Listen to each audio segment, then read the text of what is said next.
You're listening to Entrepreneurs We Believe In podcast, where I showcase some of the world's best entrepreneurs around the world. My name's Adrian Falk, the founder of Believe Advertising and PR. Thanks so much for listening. On today's episode, I am speaking with the first family of TikTok, the D'Amelio family, who have made millions of dollars over just a few years through their TikTok posts and building up international brands.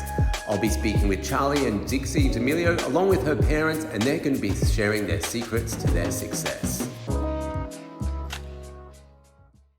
I just want to do a quick selfie first. Yay!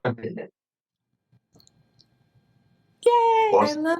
Right, to cut to it. We saw with you, obviously, it was a grueling season with Dancing with the Stars, Charli. And you mentioned something about, you did that to try and prove yourself, I guess, in terms of the dancing side of things. We have here called imposter syndrome. Have you heard of that? And imposter syndrome is when you feel like you're not good enough. How do you deal with that on a day in, day out basis? Yeah, I think things have moved so quickly since all of this started. It's hard to grasp exactly what is even happening to me. I think also going through a lot of this, not being able to meet any fans or see anyone. There's all of these people saying that like they love what you do, and you're not seeing any of these people. A lot of this happened through COVID, so it's hard to really, make those words have meaning when there's no mouth behind it. So I think meeting a lot of the people that support me has been really helpful, as well as certain parts of my career, like Dancing with the Stars. That was something that I felt people couldn't really take away from me because I know how hard I worked to get that result. And other things like the Kids' Choice Awards, like seeing how much I actually put into that and then seeing it happen, I think was really nice, because sometimes when you're just, these people hire you for your name, and sometimes it's really easy. It's almost second nature. It's a little, maybe I don't deserve this because anyone could be doing this. But the things that I'm truly proud of within my career, the things that I really spent so much time and energy and put so much of myself into, I get to just go back and be really proud of myself. And also in this season, for season 3, Dixie, we saw obviously you saying that you took the last few months of 2022 time out for yourself. Obviously, dealing with negativity online, I don't know how you managed to deal with something like that. You're putting your life, and you started at such a young age, 4 years ago, both of you. How do you deal with like offensive comments? And, obviously we saw Dixie, you saying, you're sort of taking time out. Do you sort of structure time each day to sort of switch off from social media and take out time out for yourselves? I think we have been trying a lot recently to have more fun and just say yes to things and go out and hang out with friends. But I think I'm a huge viewer of social media, so there is a difference of me posting and then me just watching. But I spend a lot of time on my phone. I spend a lot of time on TikTok and Instagram, and I do enjoy that. And I think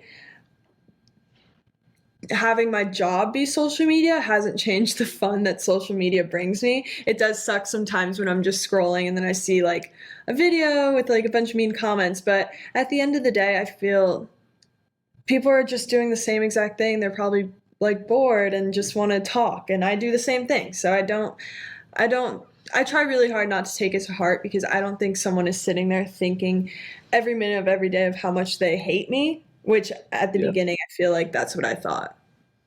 Yeah, sure. I know essentially you guys have a family business, and social media is a key component of anyone's business.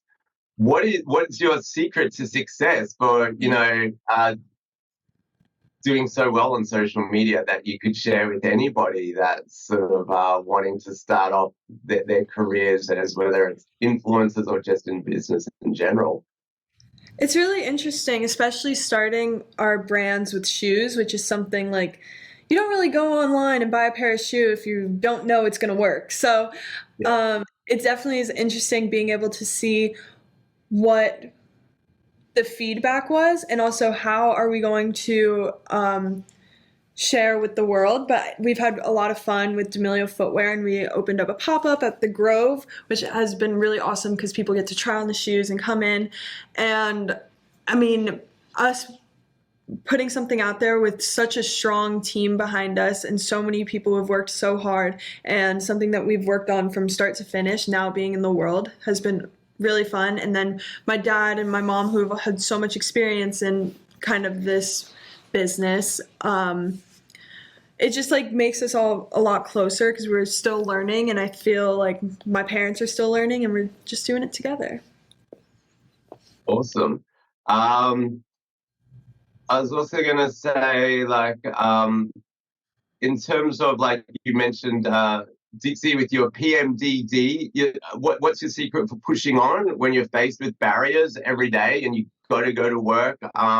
And, you know, you have to push on no matter what's facing you, whether it's mental health struggles or PMDD, or Charli with fatigue and exhaustion. What's your one tip there for people that, you know, have to go out and keep carrying on and achieving their goals? I think when we're doing things that have so many people involved, you have to kind of look at it like it's not just about me. It's not just me posting TikToks in my room. There's so many people who have put so much hard work into things. So maybe I just need to cry. Maybe I just need to like take a second to breathe. But you got to do what you got to do sometimes. But then when we do have a moment, taking that time to readjust and reflect, and also have those conversations with your family and make sure you guys are all on the same page. Amazing. All right. Thank you so much, guys. And I need to go, so I don't want to keep you further. Thank you so much. Bye, guys. No worries. Hi, Adrian. Hi. Hey, how are you? Nice to meet you. As you probably can tell from my accent, I'm based in Sydney, Australia. So right now it's about 2:30 in the morning here. So if I start falling asleep while we speak, don't take it personally. No. Nice to meet you. Nice to meet you. You too. Big fan of your family. Congratulations on season 3. Loved it. And I actually wrote a story last year without meeting you guys, just about your family and business and everything like that. To jump into it straight away, Heidi, how do you manage being a mum and a manager at the same time? So I have the mom part down. Mark and I don't manage the girls. We made it a point to get actual managers to do that. Our family dynamic was too important to us to sort of add that. But all that being said, we do oversee things that are happening, and you know, we're always gonna have the best interest of the girls at heart and want to protect and all of that. So we have a great team in place, and so we all work closely, but we let them do the managing. Okay, no worries. That's probably a smart move for the external people. Is there a particular mentor for both of you guys? Like, you know, in business and, you know, life, you always need to have a mentor. Who's your mentors?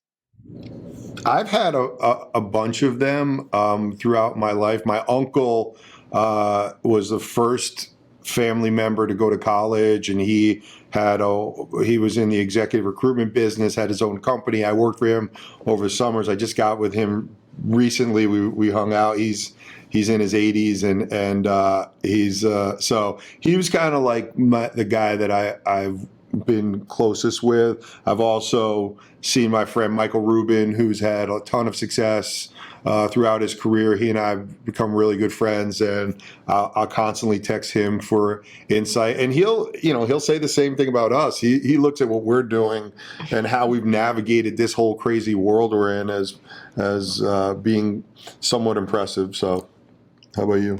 I have a lot of really strong women in my life. I have 3 sisters. I have 2 cousins who are like my sisters, Mark's sister and mom. I feel like as a mom, as someone in business, as just a woman, like I'm very lucky to have a lot of women with really good heads on their shoulders that keep it real. And, I know I could always go to any of them. Awesome. In this season, we've seen a lot of conflict amongst all family members, which obviously seems really heartbreaking to watch. What happens if like someone's scheduled to do something or an appearance, we've got the show to shoot, and then someone's just doesn't want to do it? How do you manage internal conflicts and also like appearances, say with the girls, if there's ever like, oh, I don't want to do this? Yeah, I mean, that was one of the reasons why we started this brands company we launched and D'Amelio Footwear and D'Amelio Brands, because, we don't want to we want to give each member the freedom to have something that they could kind of lean into if they want to, but not lean into if they're not feeling up to it. And I think we've learned that the concept wasn't for us to do when we decided to do the show. The concept wasn't, hey, the parents want to be famous. This was kind of like, we thought if all four of us go in this together, we will have the mechanism to say, oh, Charli, you're having a bad day. Well, Dixie and Dad will take the pressure today. And, just yesterday, Dixie was having a rough day, and it was me, Heidi, and Charli that did an interview, and we're here to help each other and to lean on each other. And that's what's great about us four doing this. Sure. I've got kids myself. They're actually sitting here and they're big fans, so I'll quickly show you. But I wanted to ask you, so no time's limited, social media, phone usage. I'm a dad myself. I've got a 11-and-a-half-year-old that's a big TikTok fan. And it's 2:30 in the morning. They're here. What's your advice to other parents on social media usage and using phones and whatnot as well? You broke up a little bit, but I think I got the base of the question. Social media usage and using phones and TikTok. What's your advice to other parents if you have any advice? I think we lean into teaching the value of, hey, this is your personal brand. This could live forever. Watch what you post. But I think we knew that we have trust in our kids, and it's worked out for us. And I think my advice to a parent would be knowledgeable, not overstep and try to be the parent who's, embarrassing your kids on social media, but just keep an eye on it and instill the values that you think are important. And I think things will work out. And also, like, learn the platforms for yourself, just so you have a little bit of understanding, because when you're checked out of it and you don't know anything about it, your kids aren't going to talk to you about it. But when you kind of know, and we would say things early on and they're like, wait, you know that? Wait, that's cool. Wait, did you see this? And it opened that dialogue. And so there was trust built there. Yeah, sure. Can I just quickly grab a little photo of you guys? Yes. Yeah, of course. That'd be awesome. Thank you so much. And even the biggest fan, my wife, is going to jump in as well. I'm meeting your family, so it would be only fair to meet mine, right? Yeah, absolutely. And the fact you guys are up at 2:30 in the morning, you can do whatever you want. Anytime. All right. And we just smile. Nice to meet you all. Nice to meet you. Congrats on your success and your family. Yeah. Thank you. Bye-bye. Yes. Thanks for listening to the Entrepreneurs We Believe in podcast. If you'd like to be considered for this podcast, please reach out to us at believeadvertising.com.